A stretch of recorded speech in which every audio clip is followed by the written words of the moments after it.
Kalau kamu lihat Sri Lanka bangkrut, kamu mikirnya itu memang jauh ya.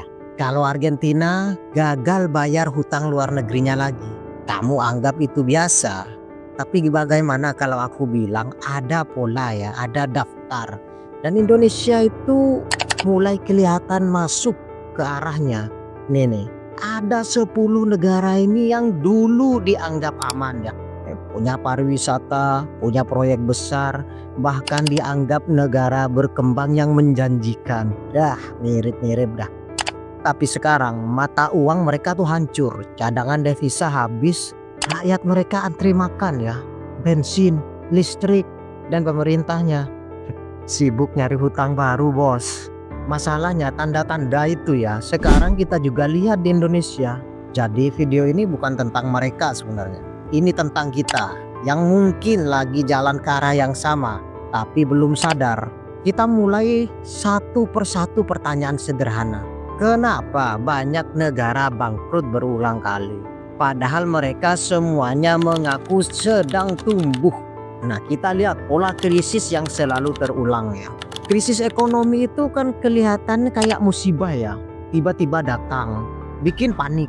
Lalu semua salahkan cuaca atau geopolitik, padahal kalau kita perhatikan polanya tuh selalu sama. Negara-negara yang bangkrut itu mempunyai ciri-ciri khas yang melekat pada negara tersebut.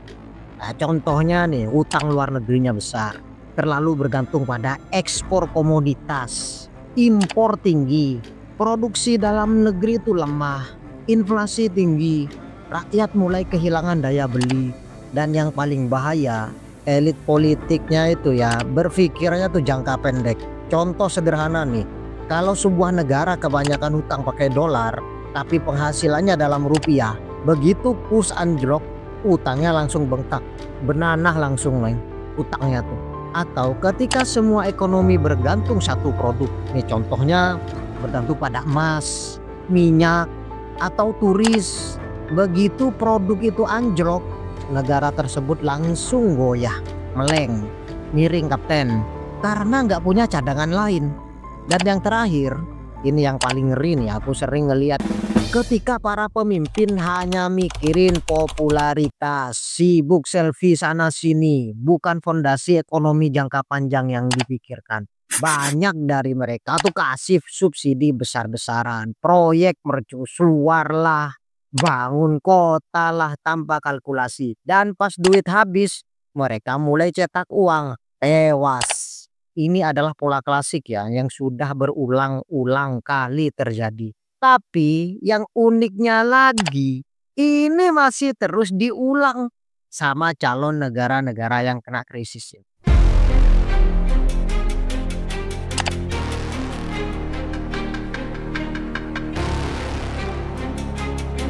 Ini dia 10 negara yang berisiko besar mengalami krisis ekonomi dalam waktu dekat atau bahkan sudah mengalaminya pelan-pelan hari ini. Yang pertama tuh Argentina. Yang nomor 1 ini sudah 9 kali gagal bayar hutang negara. Tahun yang 2020 kemarin tuh ya, itu terakhir kali. Dan hari ini inflasi mereka itu tembus 140%. Orang-orang di sana tuh nggak percaya lagi sama mata uangnya sendiri. Mereka lebih pilih dolar atau barter pakai barang. Nomor 2 itu Sri Lanka. Tahun 2022 kemarin jadi peringatan keras buat semua negara berkembang. Cadangan devisa negaranya habis, gagal bayar hutang, pemerintah larang pupuk impor, produksi pertanian jadi jeblok. Apa yang dilakukan rakyat? Mereka masuk ke istana presidennya, istananya diacak-acak, pemimpinnya tuh diminta suruh mundur, dan presidennya kabur ke luar negeri. Dan krisis ini belum selesai hingga saat ini. Yang ketiga itu Pakistan. Udah jelas, Pakistan ini utang luar biasa besar, cadangan devisanya tinggal cukup beberapa minggu impor, inflasi melonjak, krisis energi, dan tahun 2023 kemarin ya mereka nyaris bangkrut. Kalau bukan karena pertolongan dari bailout IMF dan bantuan negara lain loh, udah tidur mereka di pinggir jalan. Nomor 4, Zimbabwe. Mereka pernah mengalami hyperinflasi terbesar dalam sejarah dunia ya. 500 miliar persen per bulan.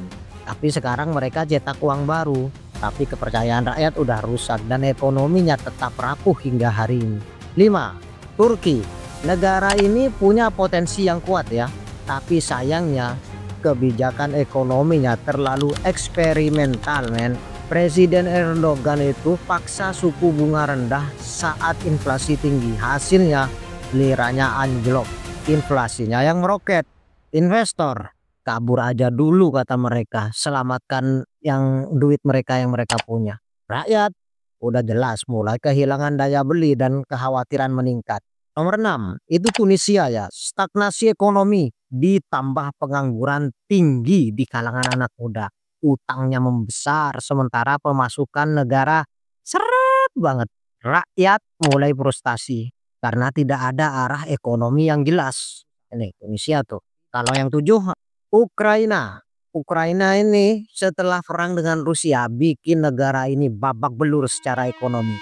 Infrastruktur hancur, utang membekak, dan selama perang masih berlanjut, ekonomi mereka krisisnya akan semakin dalam dan dalam.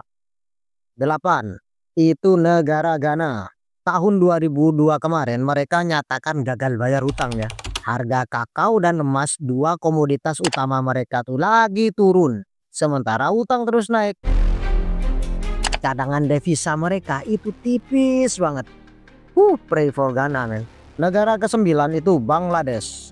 Kelihatannya stabil ya. Ini perlu jadi pertimbangan bagi kita yang pengen melihat sebuah negara. Tapi terlalu bergantung pada industri tekstil ekspor. Begitu permintaan dunia turun, ekonomi mereka langsung goyah. Mereka juga mulai mengemis-kemis ke IMF tahun 2022. Negara yang terakhir, Mesir. Utang besar, inflasi tinggi, proyek ibu kota baru itu menguras APBN mereka. Dengar-dengar ibu kota baru ini aku kok mirip-mirip ya. Iso ada di sebuah negara ini. Nah, cadangan devisa mereka turun gara-gara pembuatan proyek ibu kota baru dan rakyat mulai mengeluh karena harga kebutuhan pokok itu makin gak masuk akal. Dan pertanyaannya apa, Bang? Apakah Indonesia punya gejala yang sama? Hei, pertanyaanmu itu loh kok dekat sekali. Atau kita sudah cukup belajar dari negara-negara tadi? Nah, apakah Indonesia termasuk yang beresiko itu? Ya, sekarang kita mulai ngomong jujur-jujur aja ya. Apakah Indonesia termasuk yang beresiko? Jawabannya sih belum. Tapi tanda-tandanya itu mulai muncul. Kita memang nggak separah Sri Lanka atau Argentina. Tapi coba perhatikan ini. 1. Utang luar negeri itu meningkat ya. Utang Indonesia kan terus naik. 2010 itu 1.600 triliun. Ini bukan 1.600 dapat 4 gorengan itu ya. Sekarang berapa utang kita? Itu 8.000 triliun katanya ya. Dan yang bikin ngeri sebagian besar itu harus dibayar pakai dolar, boy. Kalau rupiah melemah, beban hutang akan langsung bengkak. Yang kedua tuh, impornya tinggi banget, produksi lemah, dan kita tuh masih terlalu bergantung pada barang-barang impor dari pangan, energi sampai teknologi. Kalau rantai pasok global tuh terganggu, ya jelas kita langsung kena imbasnya. Yang ketiga, industri kita tuh masih rentan. Manufaktur kita tuh kan belum kuat ya. Ekspor kita masih didominasi oleh barang mentah, sementara negara lain itu udah lompat ke industri teknologi dan inovasi. Yang keempat itu ketimpangan dan beban sosial tuh meningkat. Harga kebutuhan pokok naik, subsidi mulai dikurangi, sementara kelas menengah makin terjepit. Kelas menengah itu yang menjalankan industri-industri maju itu ya, bikin pabrik. Kalau mereka yang paling menderita, jelas ke bawahnya itu babak belur. Banyak yang nggak punya jaring pengaman selanjutnya. Yang kelima bisa kita lihat yang terjadi di negara kita itu ya, kebijakan tuh kadang terlalu instan ya. Banyak proyek besar memang, tapi belum tentu berdampak langsung ke rakyat. Kalau nggak hati-hati, kita bisa ikut pola dari negara lain, ambisi tinggi, fondasi lemah. Nah, Indonesia ini masih punya waktu menurutku ya, tapi waktu itu nggak banyak. Dan krisis nggak datang dengan menggunakan Srinawi, dia datangnya senyap, sembunyi, diam. Tiba-tiba dia datang dan jelep, semua yang kita lakukan telat. Pertanyaan sekarang, apakah kita bisa menghindari itu semua?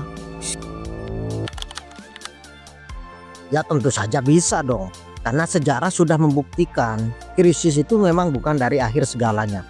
Ada negara yang porak-poranda tapi bangkit jadi raksasa ekonomi. Contohnya itu ya Korea Selatan. Bayangin tahun 97 Korea Selatan itu kena ikut krisis moneter yang terjadi di Asia. Mata uang mereka jeblok, IMF turun tangan, tapi mereka bisa reformasi besar-besaran loh. Investasinya di pendidikan, teknologi, dan industri ekspor. Hasilnya dalam 2 dekade jadi salah satu ekonomi terkuat di dunia. Kalau lebih mundur lagi tentu saja Jerman Barat bisa jadi acuan ya. Habis Perang Dunia II, negara ini rata dengan tanah boy. Selesai mereka, tapi fokus mereka itu pada efisiensi, ilmu pengetahuan, kerjasama regional. Sekarang menjadi motor ekonomi Eropa yang sangat kuat. Kalau yang tetangga kita tuh ada Vietnam, India. 2 negara ini dulu dikenal sebagai negara konflik rawan ya. Tapi sekarang mereka jadi magnet investasi. Dan karena reformasi ekonomi, digitalisasi, dan fokus ke sektor yang produktif. Jadi bisa dihindari dan sangat bisa ya. Asal kita mau melakukan syarat-syarat yang dibutuhkan. Pemimpin visioner, rakyat yang melek informasi, dan keberanian buat investasi jangka panjang. Bukan pencitraan saja ya. Bukan pencitraan saja. Karena satu hal yang pasti, krisis hanya menelan mereka yang gak siap ya. Dan kita hari ini masih bisa memilih untuk menjadi pihak yang siap. Kita udah lihat krisis itu bukan cuma angka ya. Bukan soal ekonomi tinggi atau rendah, tapi soal siapa yang belajar dan siapa yang keras kepala. 10 negara tadi semuanya pernah bilang punya masa depan yang cerah, ekonomi akan meroket. Tapi kenyataannya mereka tumbang karena kesalahan yang mereka buat sendiri. Dan Indonesia, kita tuh belum jatuh ya. Kita ada di persimpangan. Kalau kita terus ngikutin jalan instan, mungkin kita nggak akan jauh dengan 10 negara yang udah aku sebutkan tadi. Tapi kalau kita mulai sadar, mulai bangun sistem dari dalam, pendidikan lah, industri, teknologi, manajemen yang jujur ya. Kita tuh bukan cuma selamat, kita tuh bisa bangkit menjadi bangsa yang bermartabat. Krisis gak pernah ngasih aba-aba. Tapi percayalah, dia selalu datang ke mereka yang siap dan mereka yang lalai. Terima kasih udah nonton video ini sampai akhir. Kalau di video ini bikin kamu mikir, mungkin sekarang waktunya kita siapkan diri bareng-bareng. Sampai ketemu di video selanjutnya, dan jangan lupa berjuang kawan, berjuang untuk masa depan kita semuanya, untuk kebaikan, untuk kejujuran, untuk martabat kita yang lebih tinggi.